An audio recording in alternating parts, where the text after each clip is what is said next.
네, 안녕하십니까. 오늘 말씀은 요한복음 16장 16절에서 33절 말씀을 읽겠습니다. 요절은 33절. 이것을 너희에게 이르는 것은 너희로 내 안에서 평안을 누리게 하려 함이라. 세상에는 에서는 너희가 환난을 당하나 담대하라. 내가 세상을 이기었노라. 16장은 예수님이 떠나시고 나면 임박하게 그들에게 현실적으로 나타나는 놀라운 일들을 계속해서 말씀하고 계십니다. 16 조금 있으면 너희가 나를 보지 못하겠고 또 조금 있으면 나를 보리라 하시니, 예수님께서 명확하게 말씀하시지 않는 이유는 제자들의 궁금증을 유발하기 위해서가 아니라 제자들이 아직까지 믿지 못하고 있고 명확하게 말씀을 하셔도 그들이 못 알아듣고 있기 때문에 그들의 일어날 일들에 대해서 비유, 비사처럼 말씀을 하시고 계시면서 조금 있으면 너희가 나를 보지 못하겠고 또 조금 있으면 나를 보리라 말씀을 하시는 것입니다. 17 제자 중에 서로 말하되 우리가 말씀하신 바 조금 있으면 나를 보지 못하겠고 또 조금 있으면 나를 보리라 하시며 또 내가 아버지께로 감이라 하신 것이 무슨 말씀이냐. 오늘 주님 진짜 이상하시다 하면서 제자들끼리 서로 수군수군 거리고 있는 것입니다. 18 또 말하되 조금 있으면이라 하신 말씀이 무슨 말씀이냐, 무엇을 말씀하시는지 알지 못하노라. 도대체 이 말씀이 무엇이냐 하면서 서로 문의하고 있습니다. 신약 시대를 살고 있는 우리야 창세기부터 계시록까지 모든 성경이 완성된 계시를 가지고 있고 또한 일어날 일들을 과거로 돌아보고 있기 때문에 우리는 저 말씀은 이런 말씀을 하시는구나 이렇게 알 수 있지만, 제자들의 입장에서는 전혀 지금 가늠이 되지 않고 있는 말씀인 것입니다. 19 예수께서 그 묻고자 함을 아시고 이르시되 내 말이 조금 있으면 나를 보지 못하겠고 또 조금 있으면 나를 보리라 함으로 서로 문의하느냐. 이 말씀이 도대체 무슨 말씀이시라고 예수님은 이제 설명을 하십니다. 20 내가 진실로 진실로 너희에게 이르노니 너희는 곡하고 애통하겠으나 세상은 기뻐하리라. 너희는 근심하겠으나 너희 근심이 도리어 기쁨이 되리라.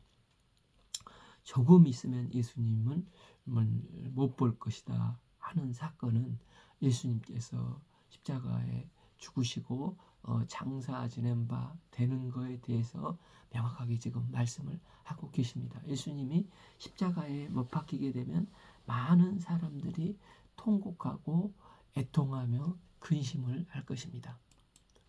이런 모습을 보는 그 사두개인과 바리새인 종교 지도자들은 너무나 좋아하고 춤을 출 것입니다. 그런데 여기에 초점은 그들에게 나타날 놀라운 사건이 현실이 되는 게 무엇입니까? 21 여자가 해산하게 되면 그가 때가 이르렀으므로 근심하나 아기를 낳으면 세상에 사람 난 기쁨으로 말미암아 그 고통을 다시 기억하지 아니하리라. 여인이 출산이 임박할 때 이제 진통이 가까웠기 때문에 걱정에 잠기게 됩니다. 그러나 아기가 태어나면 세상에 태어났다는 이 기쁨 때문에 그동안 당한 정말 큰 해산의 고통을 하나도 기억하지 못하고 아이를 보고 너무 엄마로서 기뻐하고 인자한 웃음을 짓습니다. 이처럼 지금은 너희가 근심하나 내가 다시 너희를 보리니 너희 마음에 기쁠 것이요 너희 기쁨을 빼앗을 자가 없으리라. 예수님은 내가 십자가를 향해 떠나면 나를 못 볼 거야. 그러나 너희에게 반드시 일어날 현실이 있는데 다시 살아나 부활의 첫 열매가 된 나를 보게 되는 사건이 일어날 것이고 이게 너희에게 현실이 될 것이고 이 기쁨을 누구도 빼앗아갈 수 없을 거라고 말씀을 하고 계십니다. 그러면 어떻게 이 부활 사건이 내게 실제가 되었습니까? 제자들은 지난 3년 반 동안 예수님을 따르며 모든 것을 버리고 따랐습니다. 도마는 정말 용감하게도 주와 함께 죽으러 가자 했습니다. 또한 베드로는 저는 세상 사람 다 배신을 해도 저는 결코 배신하지 않겠습니다. 호언장담을 했습니다. 그러나 예수님이 이제 죽음이 실제가 되는 순간 또한 그들은 무엇을 경험하게 되었습니까? 자아가 철저히 깨지고 자기 성실을 의지했던 무능함에 철저하게 절망하게 되었습니다. 베드로는 다른 제자들과 함께 예수님이 찾아오시기 전에 옛 모습으로 돌아가 버렸습니다. 요한복음 21장 3절 시몬 베드로가 나는 물고기 잡으러 가노라 아니 그들도 우리와 함께 가겠다 하고 그런데 부활하신 예수님은 이런 그들에게 다가오신 것입니다. 예수님은 자아가 깨시고 부서지고 겸손한 자들에게 예수님의 은혜가 아니면 살 수 없는 자들에게 부활하신 예수님께서 실제 그들의 삶으로 찾아오셔서 만나 주신 것입니다. 예수님의 부활하신 모습을 온전히 깨달을 때 울며 애통하고 두려워해 도망갔던 제자들의 가슴이 이제 터질 듯한 기쁨과 벅찬 감격이 흘러나왔습니다. 요한복음 21장 7절에서 예수께서 사랑하는 그 제자 베드로에게 이르되 주님이시라 이렇게 하니까 시몬 베드로가 그럼 이 헤엄을 치려고 하면은 오히려 옷을 벗어야 되는데 옷을 입고 정장을 하고 넥타이를 차고 바다로 뛰어들어 벅찬 감격으로 주님을 맞이하는 것을 보게 됩니다. 이처럼 부활의 실제가 되기 위해서는 나는 정말 죄인 중에 계시구나. 나는 아무 참 짝에도 쓸모없는 나의 성실이 이런 거구나. 이런 철저히 자기 절망한 자가 자기 삶 속에서 부활하신 예수님을 만나게 되는 것입니다. 부활신앙을 믿는 자는 이렇게 벅찬 감격으로 기뻐할 수 있습니다. 그래서 우리 기독교는 부활하신 생명의 종교요, 기쁨의 종교입니다. 생각해 보십시오. 부활의 주님이 첫 열매가 되심으로 주님을 믿는 자는 죽어도 이제 살겠고 하나님 나라에서 영원히 죽지 아니하고 슬퍼하고도 슬퍼할 수가 없는 삶을 살게 되는 것입니다. 때문에 믿는 자는 어떤 험한 일을 당해도 그것을 기쁨으로 바꿀 수 있는 부활신앙이 있습니다. 오늘 살아가는 우리가 삶 속에서 이 부활의 주님을 만나 부활신앙이 나의 삶의 실제가 되시기를 기도합니다. 또한 예수님이 떠나시면 어떤 현실이 되는 놀라운 일이 일어나게 됩니까? 예수님은 역사적인 한 날에 대해서 말씀하십니다. 23 그 날에는 너희가 아무것도 내게 묻지 아니하리라. 내가 진실로 너희에게 이르노니 너희가 무엇이든지 아버지께 구하는 것을 내 이름으로 주시리라. 여기서 그 날에는 어떤 날입니까? 아무것도 지금 이제 성육신하신 예수님이 옆에 계셔서 항상 물었는데 이제 묻지 아니하는 날이 온다는 것입니다. 또한 그날은 너희가 아버지께 예수 그리스도의 이름 권세를 의지해서 구할 것을 다 받게 되는 날이 된다는 것입니다. 24 지금까지 너희가 내 이름으로 아무것도 구하지 아니하였으나 구하라. 그러면 받으리니 너희 기쁨이 충만하리라. 부활하신 예수님을 만났을 때 그들 가운데 벅찬 감격과 넘치는 기쁨이 있었습니다. 너무 기뻐서 베드로는 오히려 옷을 입고 부활하신 예수님을 만나고자 물속에 뛰어들어서 주님하고 헤엄을 쳐 부활의 주님을 만났습니다. 그런데 그날만큼이나 큰 기쁨이 충만케 되는 그 어떤 한 날이 또 있다는 것입니다. 그날이 어떤 날입니까? 사도행전 1장 4절 사도와 함께 모이사 그들에게 분바에 이르시되 예루살렘을 떠나지 말고 내게서 들은 바 아버지께 약속하신 것을 기다리라. 요한은 물로 세례를 베풀었으나 너희는 몇 날이 못되어 성령으로 세례를 받으리라. 예수님께서 명령하시면서 한 날을 예루살렘은 절대 떠나지 말고 위로부터 임하시는 성령이 너희 속에 임할 것이니 그날을 기다리라고 명령을 하셨습니다. 누가복음 11장 9절 내가 또 너희에게 이르노니 구하라 그러면 주실 것이요 찾으라 그러면 찾게 될 것이요 문을 두드리라 그러면 너희에게 열릴 것이니라 말씀을 하셨습니다. 이 말씀은 문제를 만나면 기도하라는 것도 있지만 좀 더 구체적으로 그 무엇과 연결되고 있다고 하십니까? 24절 본문에서도 너희가 내 이름으로 아무것도 구하지 아니하였으니 구하라 그러면 받으리니 너희 기쁨이 충만하리라. 또 이제 누가복음에서 구하고 찾고 문을 두드리면 어떻게 된다고 말씀하십니까? 누가복음 11장 13절 너희 하늘 아버지께서 구하는 자에게 성령을 주시지 않겠느냐. 구하는 자에게 성령을 선물로 주시겠다는 것입니다. 이 구하라는 말씀을 부활하신 주님은 단순히 기도만 하라는 기도의 요청을 넘어서서 아버지께서 약속하신 성령을 받기 위해서 구하고 찾고 두드리며 기도하라는 것입니다. 그래서 실제로 제자들이 어떻게 했습니까? 사도행전 1장 13절 들어가 그들이 요한은 다락방으로 올라가니 베드로, 요한, 야고보, 안드레와 빌립, 도마, 바돌레오, 마테와 및 알페오의 아들 야고보, 셀로신 시몬, 야고보의 아들 유다가 다 거기 있어 13 여자들과 예수의 어머니 마리아와 예수의 아우들과 더불어 마음을 같이하여 오로지 기도에 힘쓰더라. 예수님께서 구하라고 명령하신 대로 이 120명이 마음을 같이하여 오로지 구하고 찾고 두드리며 기도하여 온 맘 다해 간구를 했습니다. 이때 어떤 놀라운 일이 일어났습니까?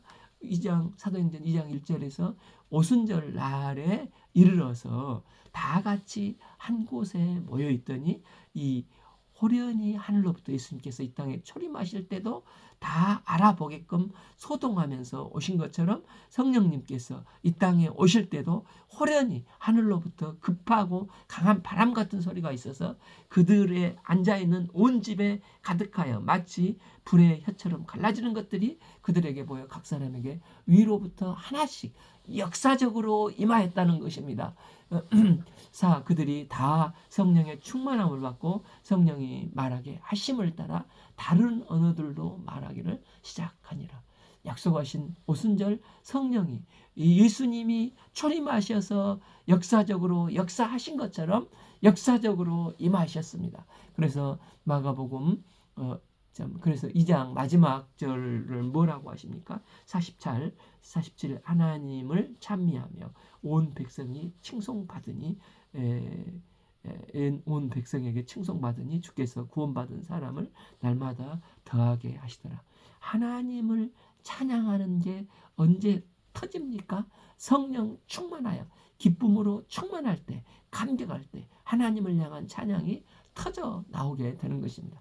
그러니 예수님께서 나 떠나고 나면 너희가 또 한 날을 만나게 될 텐데 안식 후 첫날 부활의 나를 현실로 실제적인 삶 속에서 나를 만나게 될 것이라고 했습니다. 나가서 또 한 날이 있는데 그 날이 되면 시 공간을 초월해서 오순절 성령이 임하시고 그때가 되면 너희가 온전히 변화되어서 너희가 나에게 묻지 않게 될 것이라는 것입니다. 다만 그날은 아버지께 구한 것을 받게 되는 날이 되고 기쁨이 충만한 날이 될 것이라고 예수님은 말씀을 하십니다.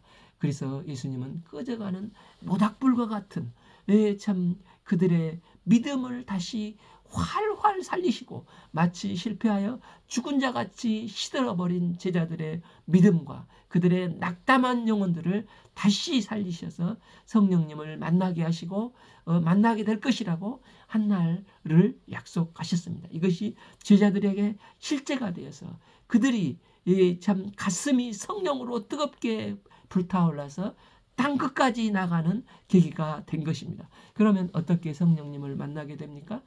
다시 24절을 보면 지금까지는 너희가 내 이름으로 아무것도 구하지 아니하였으나 구하라 그러면 받으리니 너희 기쁨이 충만하리라. 즉 믿음의 말씀을 붙잡고 구하는 기도를 드릴 때 성령님을 만나게 된다고 말씀하십니다. 사도행전 1장 14절 더불어 마음을 같이 오로지 기도에 힘쓰더라. 이건 단순히 들어주면 좋고 안 들어주면 그러려니 하는 기도가 아니었습니다. 그들은 지금 예루살렘을 떠나야 할 상황이었습니다. 예루살렘은 예수님이 십자가에 죽으시고 당국자들은 눈에 심지불을 켜고 그들을 따르는 제자들을 다 잡으려고 살기등등한 상태입니다. 또한 제자들에게 있어서 이 예루살렘은 3년 반 동안 예수님을 모든 것을 바쳐서 따랐던 예수님을 배반하고 어떻게 내가 감히 예수님을 배반할 수가 있지? 이 망연자실한 현실 속에서 도망갔던 실패의 도시로 하루빨리 잊어버리고 떠나고 싶은 자리였습니다. 그런데 그들이 예수님의 말씀에 순종하여서 그 마가의 다락방에서 오로지 기도에 힘썼다고 하는 것은 그들이 세상과 나는 간대였고 오직 120명이 함께 모여서 합심하여서 생명을 걸고 구하고 찾고 두드리며 기도에만 집중을 했다는 것입니다.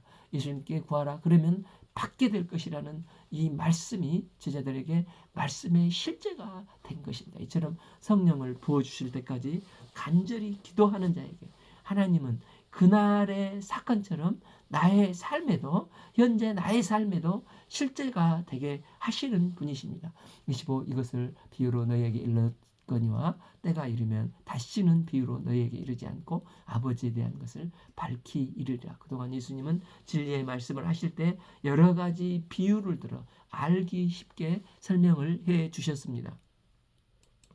살아생전 천국을 한 번도 맛보지 못하고 천국에 대해서 들어보지도 못한 사람들에게 천국을 열심히 설명해 줘봐야 아무 소용이 없습니다. 그래서 예수님은 천국은 마치 이와 같으니 하면서 비유로 천국을 설명해 주셨습니다. 그러나 이제 부활에 관한 말씀을 하실 때가 되면 이제는 더 이상 비유로 말씀하지 않고 하나님 아버지에 대해서 분명히 말씀을 하시겠다는 것입니다. 26 그날에 너희가 내 이름으로 구할 것이요 내가 너희를 위하여 아버지께 구하겠다 하는 말이 아니니 여기서 그날이란 부활하신 뒤 말씀하십니다. 성령님이 이 땅에 오신 이후에 성령님이 우리 안에 내주하셔서 친히 역사하심으로 기독케 하시고 확신을 주시고 응답을 해 주십니다. 27 이는 너희가 나를 사랑하고 또 내가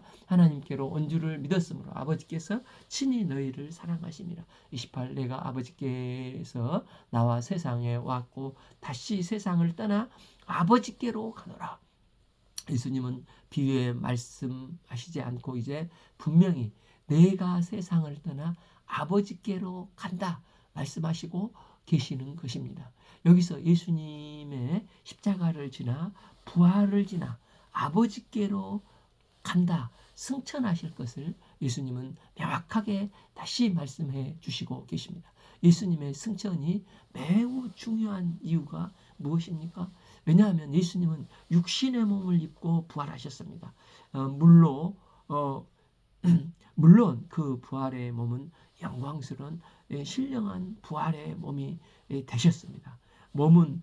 부활의 몸을 입고 아버지께로 가시는 첫 번째 인간이 하나님께로 올라가신 사건이 되시는 것입니다.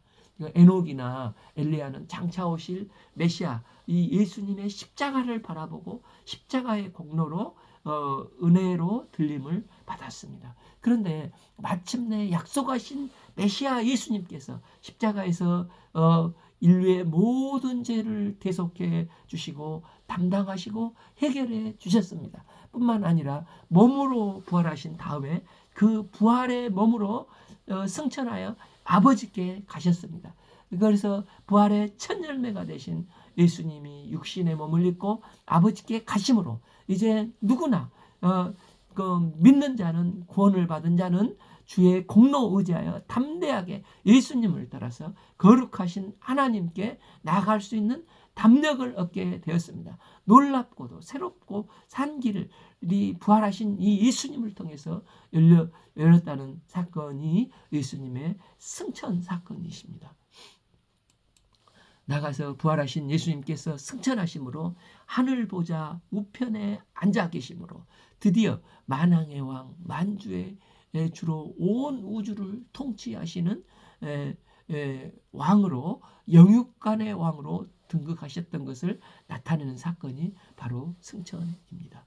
예수님의 십자가는 우리의 죄 문제를 해결해 주시기 위해서 하나님의 어린 양으로 대신 대속의 죽음을 죽으셨습니다. 예수님의 부활은 이 죽음 권세를 깨뜨리시고 이기셨다는 것입니다. 그런데 예수님의 승천은 그분이 왕이시라는 것입니다. 그분이 지금 다스리는 왕으로서 통치하는 것을 보여주고 계십니다. 그래서 이 승천을 바라본 제자들에게 놀라운 변화의 역사가 일어나는데 산 소망을 갖게 되는 것입니다. 그래서 핍박과 죽음이 가득한 세상 속에서도 죽음으로 인생이 끝나는 게 아니고 예수님께서 부활 승천하신 것처럼 부활의 첫 열매가 되셔서 아버지께 나가신 것처럼 우리도 예수님을 믿고 맡겨주신 사명을 감당하다 보면 예수님께서 새롭고 산 길로 여신 그 길을 따라서 하나님의 때 하나님께 나갈 수 있다는 산 소망을 갖게 된 것입니다. 나가서 이 승천은 가신 그대로의 모습으로 이 땅에 우리를 데리러 오실 산소망, 재림의 산소망을 갖게 된 것입니다. 그래서 제자들은 늘 죽음이 역사하는 세상 속에서도 하나님께 나갈 수 있는 이 산소망으로 가득했기 때문에 죽음도 두려워하지 않았습니다. 언젠가는 주님께 가셨던 그대로 또 천사장의 나팔 소리와 함께 이 땅에 다시 오실 예수님에 대한 산 소망을 가지고 살아가는 승리의 삶을 살게 된 것입니다. 제자들은 성육신하신 복음을 완성하신 부활의 주님의 승천을 보았습니다. 우리도 이 부활 승천하신 예수님이 다시 오실 그날을 산소망 가운데 살며 삶 속에서 이 승리의 삶을 살 수 있기를 기도합니다. 제자들이 말하되 지금은 밝히 말씀하시고 아무 비유로도 하지 아니하시니 30 우리가 지금에야 주께서 모든 것을 아시고 또 사람의 물음을 기다리지 않는 줄 아나이다. 이로써 하나님께로부터 나오심을 우리가 믿사옵나이다. 이제 제자들은 아직 성숙하지 못해서 잠시 후에 또 예수님의 십자가를 피해 도망가지만 예수님의 말씀에 이제 말씀을 믿게 되고 주님 저는 예수님이 하나님으로부터 오셔서 십자가에 죽으시고 부활 승천하신 것을 믿습니다. 고백을 한 것입니다. 인생의 미래는 하나님께 달려 있습니다.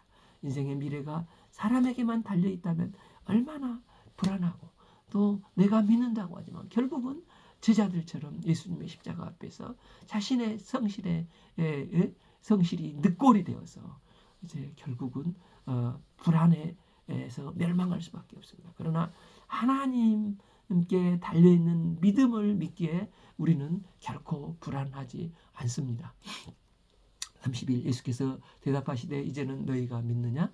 30일 보라 너희가 다 각각 제 곳으로 흩어지고 나를 혼자 둘 때가 오나니 벌써 왔도다. 그러나 내가 혼자 믿는 것이 아니라 아버지께 나와 함께 하시느니라.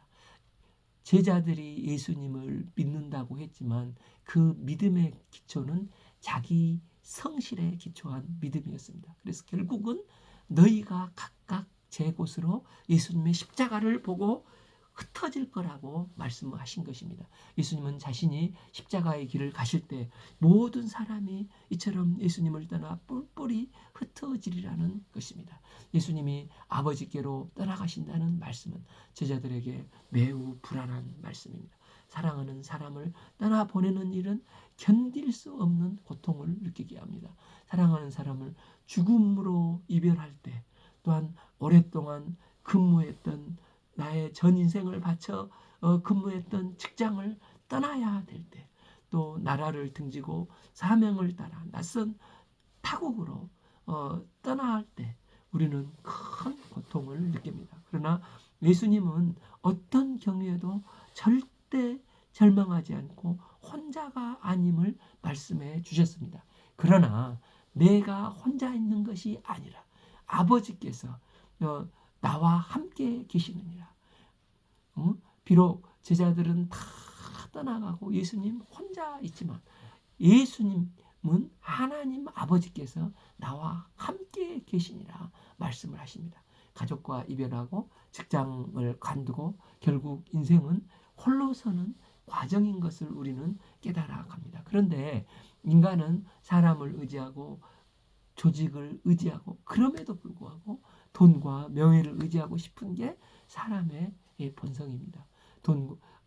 그런데 그날이 나에게 현실로 와 닿을지라도 우리는 결코 혼자가 아니며 하나님 아버지께서 항상 예수님과 영원히 함께 하신 것처럼 우리와 함께 임마누엘 해 주십니다. 인생에 있어서 진정 의지할 분은 하나님 한 분뿐이십니다. 33 이것을 너희에게 이르는 것은 너희로 내 안에서 평안을 누리게 하려 함이라. 세상에서는 너희가 환난을 당하나 담대하라. 내가 세상을 이겼노라. 예수님은 16장을 이제 다락방 설교를 마지막으로 마치시면서 마지막 맞닥뜨린 환난과 승리의 말씀을 하십니다. 예수님께서 환난을 당하실 것을 미리 말씀하심으로 우리로 하여금 평안을 누리게 하기 위함과 담대함을 주기 위함이라고 말씀하십니다. 우리가 환난을 당할 때도 평안과 담대함을 누릴 수 있는 이유가 무엇입니까? 그것은 예수님이 세상을 이기셨기 때문입니다. 예수님은 십자가로 나가면서 무엇을 이기었다고 말씀하십니까? 내가 세상을 이겼다고 말씀을 하시는데 이것을 완료형으로 선포하고 계십니다. 이후에 일어날 모든 사건이 사실은 예수 그리스도의 승리라고 선포하신 것입니다. 그러면서 너희가 만나는 모든 일들도 내가 이미 이겼다는 것을 확신하는 사건들이라고 말씀하고 있는 것입니다. 예수님은 왜 세상을 이겼다고 말씀하시고 또 이 요한복음의 기자 요한은 이 세상을 어떤 세상으로 말을 하고 있습니까? 이 세상은 사탄이 통치하는 사탄의 권세 아래에 있는 세상입니다. 그런데 예수님은 이 어둠의 권세, 공중의 권세 잡는 이 사탄의 세상을 십자가에 죽으시고 부활하심으로 말미암아 그의 머리통을 깨부셔서 예수님께서 승리하시고 이기셨다는 것입니다. 첫 번째 사람 아담은 완벽한 환경에서 사탄에게 깨져서 우리에게 비참한 삶을 안겨주었습니다. 그러나 예수 그리스도께서 아무도 없는 광야에서 40일 시험을 받으셨지만 기록된 말씀으로 사탄을 이기셨습니다. 또한 예수님은 겟세마네 동산에서 땀방울이 핏방울이 되시면서까지도 사탄과 싸워 사탄을 이기셨습니다. 또한 예수님은 최종적으로 십자가 위에서도 사탄을 완전히 이기셨습니다. 예수님께서 이기셨다는 것은 죄와 사망 권세 아래에 있는 인생들에게 인생들을 짓누르고 있는 사탄의 머리통을 깨부시고 예수님께서 승리하셨다는 것입니다. 예수님이 세상 죄를 다 지고 내 대신 저주받으시고 죽으심으로 모든 죄에서 우리를 해방시키시고 깨끗게 하셨습니다. 또한 그 죽음이 예수 그리스도를 결코 묶어둘 수가 없었습니다. 예수님은 사흘 만에 부활하시는 것을 통해서 세상에 권세 잡는 사탄의 머리통을 깨부시고 승천하신 것을 통해서 예수님이 죄와 사망을 영원히 이기셨다는 것을 말씀하십니다. 그래서 예수님께서 승천하심으로 믿는 자는 더 이상 사탄의 종로로 타지 않고 예수님을 따라서 승리하는 삶을 살게 되는 것입니다. 예수님의 승리를 두 눈으로 똑똑히 확인하고 경험했던 제자들은 그 후부터 우는 사자와 같이 삼킬 자를 찾고 있는 사탄과 맞서 싸우면서 내면에 성령이 주시는 참 평안을 어떤 가운데서도 누리고 담대함으로 그 사탄에게 질질 다녔던 과거의 삶이 아니라 이제 예수님의 승리하심을 보았던 제자들이 이 담대하게 싸우고 승리하는 삶을 살며 나아가게 되었다는 것입니다. 제자들은 더 이상 사망 권세가 붙잡아 놓을 수 없었습니다. 그래서 그들은 심지어 순교까지도 기쁨으로 감당하면서 더 이상 죄와 사망의 종노릇하지 않는 담대한 승리의 삶으로 나가게 되었습니다. 그래서 제자들은 십자가 사건 이후에 일어난 모든 일들 속에서 어떤 가운데서도 주님께서 주신 참 평안과 담대함으로 승리를 실제 보았고 그 승리가 제자들의 삶으로 이어지는 것을 보게 됩니다. 오늘날 주님의 제자인 저희들도 부활의 주님의 다스림을 받고 어떤 가운데서도 평안과 담대함을 가지고 현실 속에서 승리하는 이기는 삶을 사는 복된 제자의 삶이 되기를 기도합니다. 오늘 말씀은 요한복음 16장 16절에서 33절 말씀을 읽었습니다. 감사합니다.